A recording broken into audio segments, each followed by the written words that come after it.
Welcome all of you. आप सभी का स्वागत है आपके इस यूट्यूब चैनल एडिसिंग फिजिक्स के अंदर। हमने लास्ट लेक्चर्स के अंदर न्यूक्लियर की यूनिट फर्स्ट को स्टार्ट किया है और हमने यूनिट फर्स्ट का फर्स्ट टॉपिक जो कि रदरफोर्ड स्कैटरिंग, हमने अल्फा कण के रदरफोर्ड स्कैटरिंग को पढ़ा है, डेरिवेशन ऑफ। आज हमारे पास रदरफोर्ड प्रकीर्णन सूत्र, रदरफोर्ड स्कैटरिंग फॉर्मूला है। हमने पिछले लेक्चर्स के अंदर प्रकीर्णन कोण थीटा व संगत प्राचल, जिसे हम इम्पल्स फैक्टर कहते थे, ओके, तो बी के बीच में रिलेशन को फाइंड किया था। एफ इज इक्वल टू, हमने ये रिलेशन फाइंड किया था, F is equal to 1/4 pi epsilon not Z E square E upon E cot theta by 2। ये रिलेशन हमने लास्ट लेक्चर्स के अंदर फाइंड किया था। आज हम प्रकीर्णन फॉर्मूला पढ़ने वाले हैं, प्रकीर्णन सूत्र पढ़ने वाले। क्या क्या हमारे पास यदि अल्फा पार्टिकल्स का प्रकीर्णन होता है तो किस तरीके से हमारे पास वैल्यू आती है। तो प्लीज देखिए आप किस तरीके से हमारे पास प्राप्त, देखिए किस तरीके से होगा। मान हमने पिछले लेक्चर्स के अंदर देखिए, अब हमारे पास प्रकीर्णन कोण, जो मेरे पास प्रकीर्णन कोण थीटा व संगत प्राचल इम्पैक्ट पैरामीटर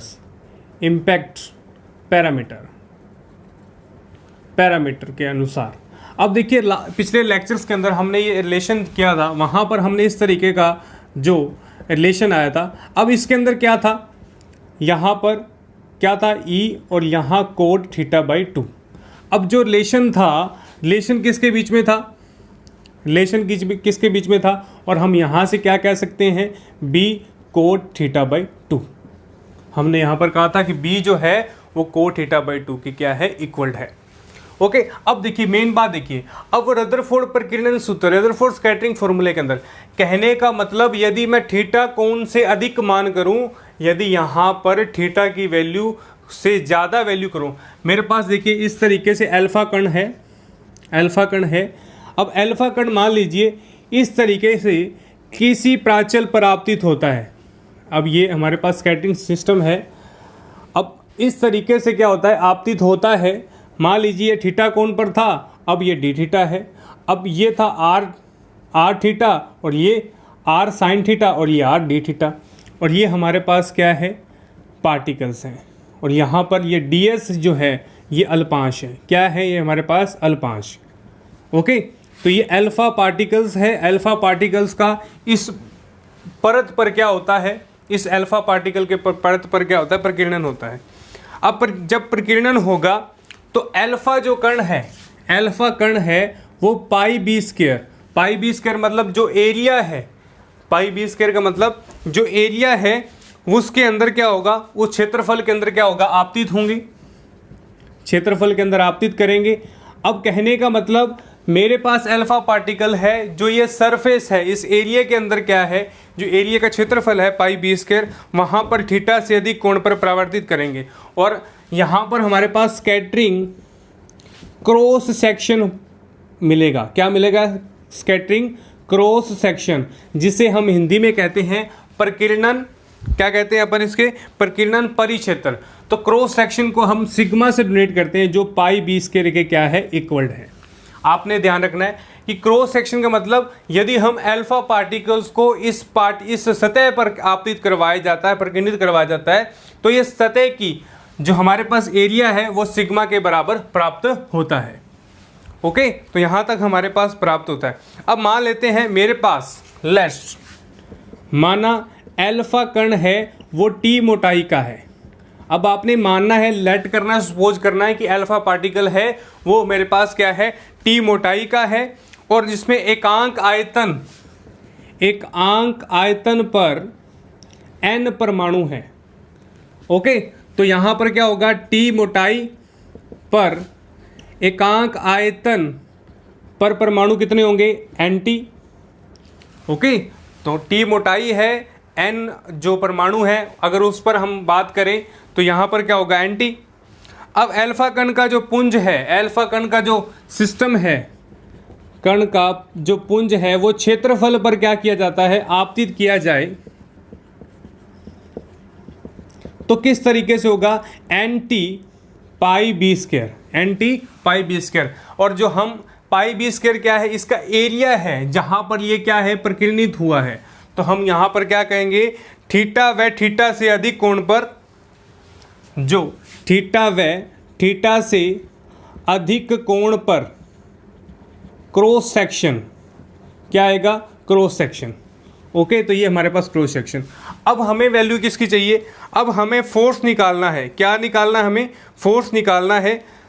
अब फोर्स किस तरीके से निकलेगा, देखिए, थीटा व थीटा से अधिक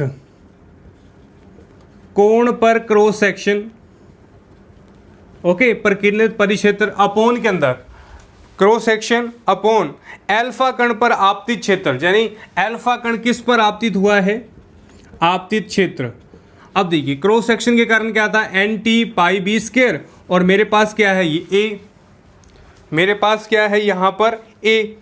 अब पाई बी स्क्वायर जो है, पाई बी स्क्वायर, अब जो एरिया भी साथ में आएगा इसके अंदर, एरिया, ओके, एरिया और एंड ए से ए कैंसिल, यहाँ pi T N T pi B square, जो मेरे पास किसकी वैल्यू है, ये एफ की, जो मेरे पास किसकी वैल्यू है, ये N T pi B square.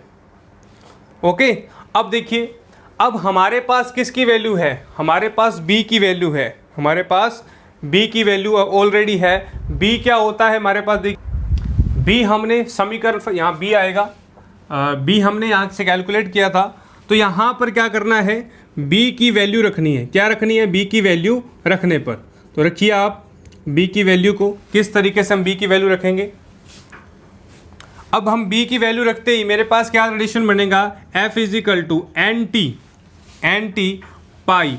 अब b की स्क्वायर है तो यहाँ क्या आएगा, 1/4 पाई एप्सिलॉन नॉट की स्क्वायर, यहाँ क्या आएगा, जेड ई की स्क्वायर ई की स्क्वायर की स्क्वायर, और ये यहाँ क्या आएगा, coat square theta by 2, coat square theta by 2।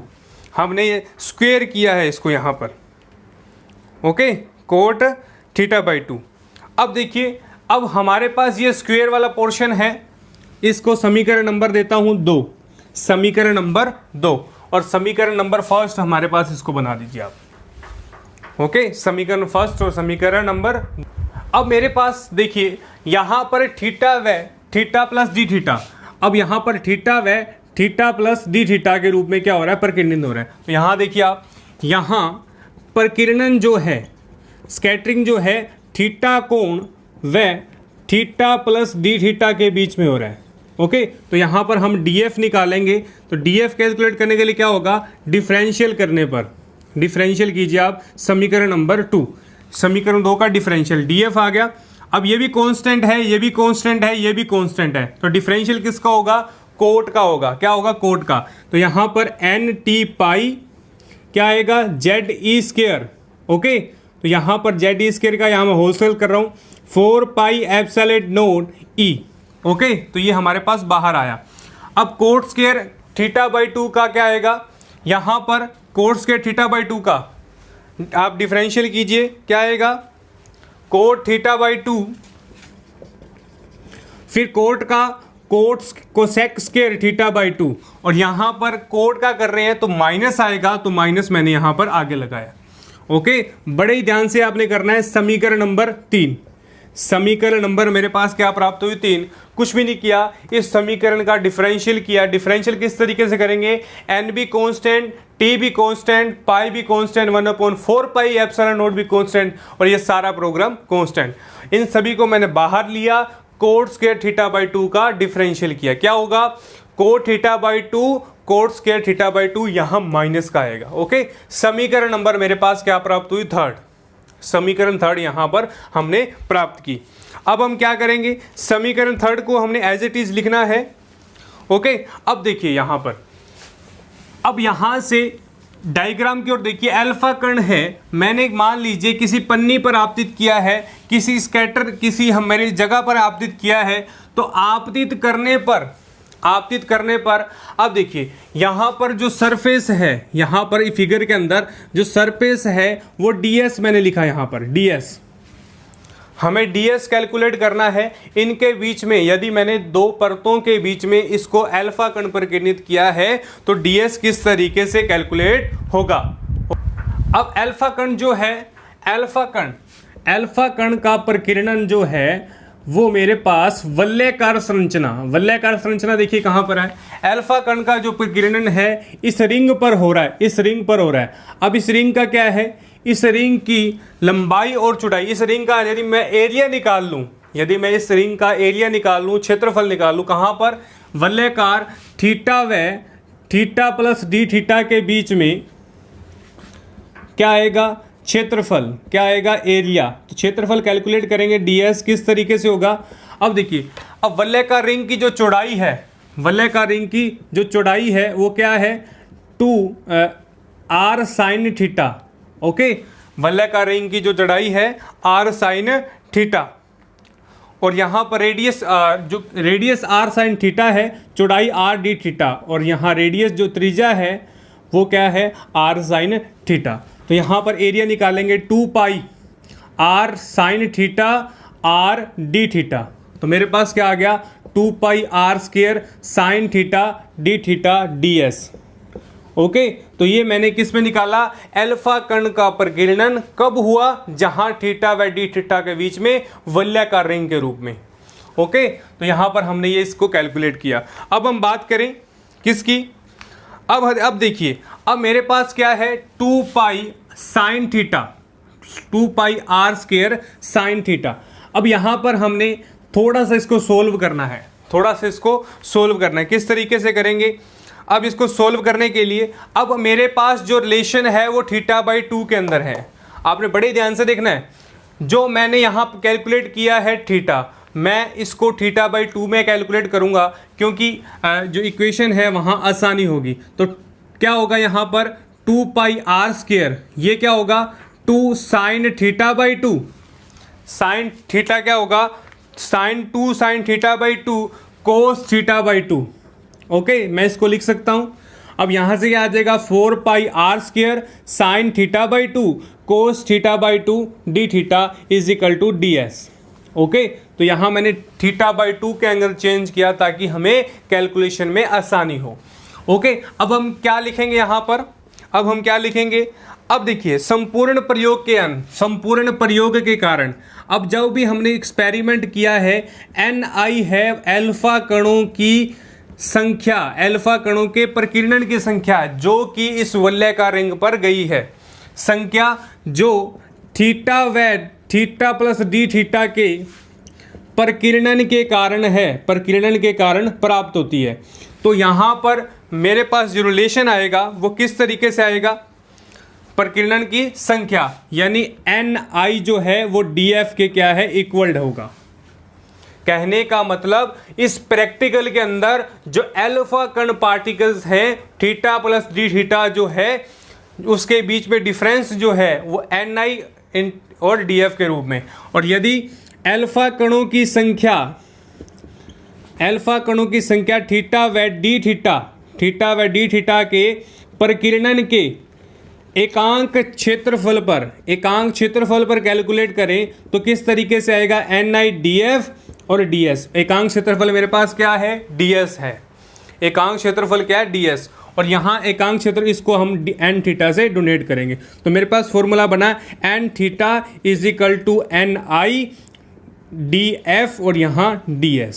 Okay, तो हमने इस फॉर्मूले के अंदर वैल्यूज पुट करनी है। समीकरण नंबर यहाँ पर समीकरण नंबर हमारे पास ए यहाँ पर प्राप्त हुई।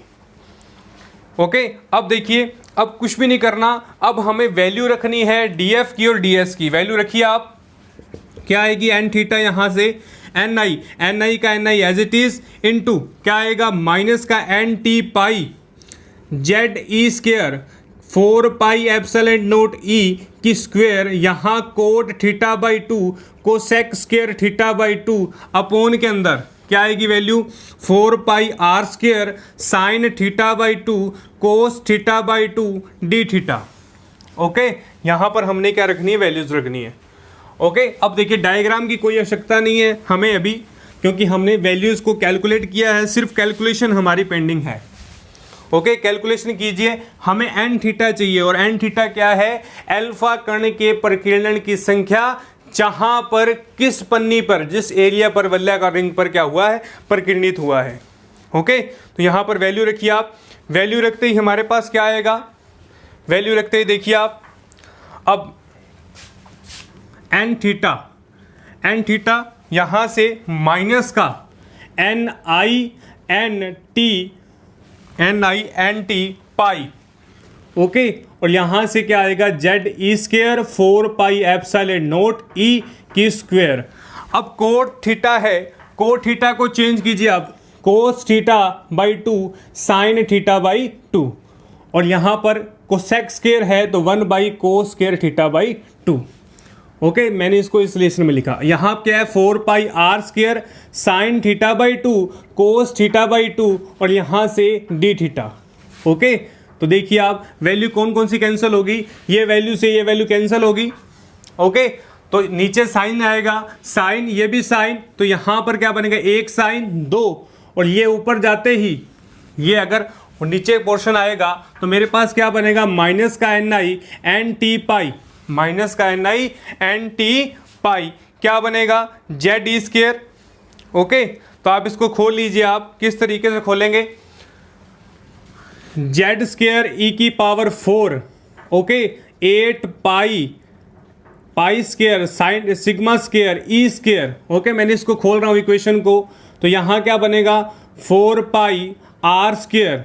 ओके, तो यहाँ पर साइन की पावर 4 थीटा बाई 2, साइन की पावर 4 थीटा बाई 2 मेरे पास क्या बना, रिलेशन बना।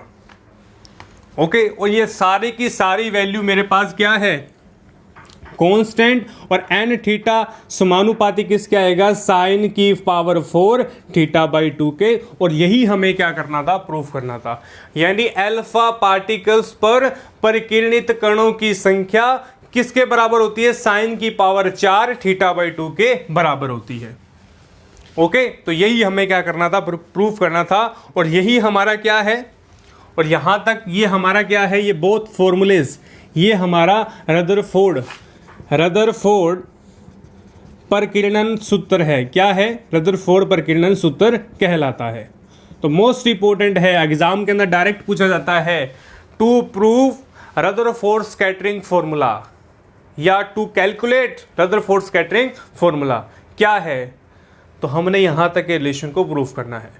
मुश्किल नहीं है, स्टेप बाय स्टेप चलेंगे। सबसे पहले हमने थीटा और बी के रिलेशन को लिखना है, फिर हमने एक अल्फा पार्टिकल्स को एक वलयाकार रिंग पर प्रसारित करना है, हमने डीएफ की वैल्यू कैलकुलेट करनी है, फिर हमने एन जो मेरे पास बी की वैल्यू को हमने वहां रखा, रखते ही मेरे पास जो एरिया निकाला डीएस एरिया निकाला है कहां पर, थीटा बाय डी थीटा के रूप में, और डीएस की वैल्यू को यहां रखते ही मेरे पास आंसर।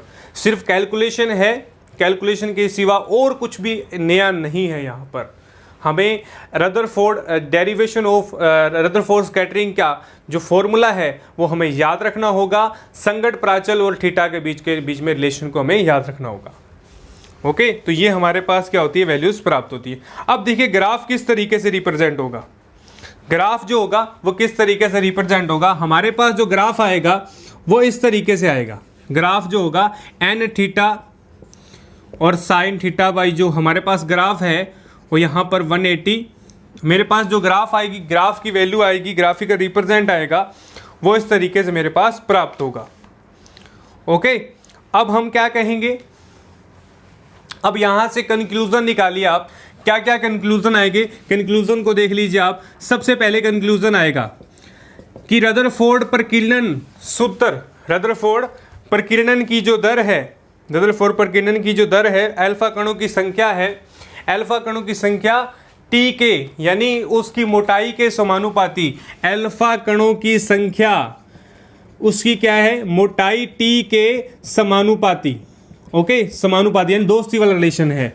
ओके, अब बात करें, सेकंड बात करें, अब वो कह रहा है कि अल्फा कणों के प्रकीर्णनों की संख्या ऊर्जा के क्या होगी, ऊर्जा की स्क्वायर के व्युत्क्रमानुपाती। तो यहां लिखेंगे एनर्जी की स्टेट के व्युत्क्रमानुपाती। ओके, ई की स्क्वायर के क्या है, रेशियो प्रोपोर्शनल है। यहां से हम रिलेशन बनाने हैं। फिर हम क्या कहेंगे, फिर हम क्या कहेंगे, कणों की संख्या यानी पार्टिकल्स के परमाणुओं की संख्या के समानुपाती होती है। यानी अल्फा कण के प्रकीर्णन की संख्या, जितनी संख्या में अल्फा कण प्रकीर्णन जाएंगे उतने ही अल्फा पर जो परमाणु हमने लिए उतने ही कैलकुलेट किएंगे। तो यहां पर हमने कंक्लूजन लिखने हैं जो भी आपके लेसन के अंदर प्राप्त हुए हैं। ओके, तो मुश्किल नहीं है, आप इस वीडियो को एंड तक जरूर देखिएगा और आप पहले वाले लेक्चर्स को आई बटन क्लिक करेंगे तो आपको पहले वाला लेक्चर्स भी मिल जाएगा। ओके, तो आज के लेक्चर में सिर्फ इतना ही। नेक्स्ट लेक्चर में नए टॉपिक के बारे में चर्चा करेंगे। तब तक के लिए आप इस वीडियो को लाइक करें, शेयर करें और यदि मेरे चैनल पर नए हैं तो सब्सक्राइब कर लें, बेल आइकन को प्रेस कर लें ताकि आने वाली वीडियो का नोटिफिकेशन आप तक पहुंच पाए। ओके, तो बीएससी फाइनल से संबंधित संपूर्ण पाठ्यक्रम आपके इस यूट्यूब चैनल पर उपलब्ध है। आप हमारे प्लेलिस्ट के अंदर जाकर लेक्चर्स को लगा सकते हैं। आप घर रहिएगा, सुरक्षित रहिएगा। धन्यवाद।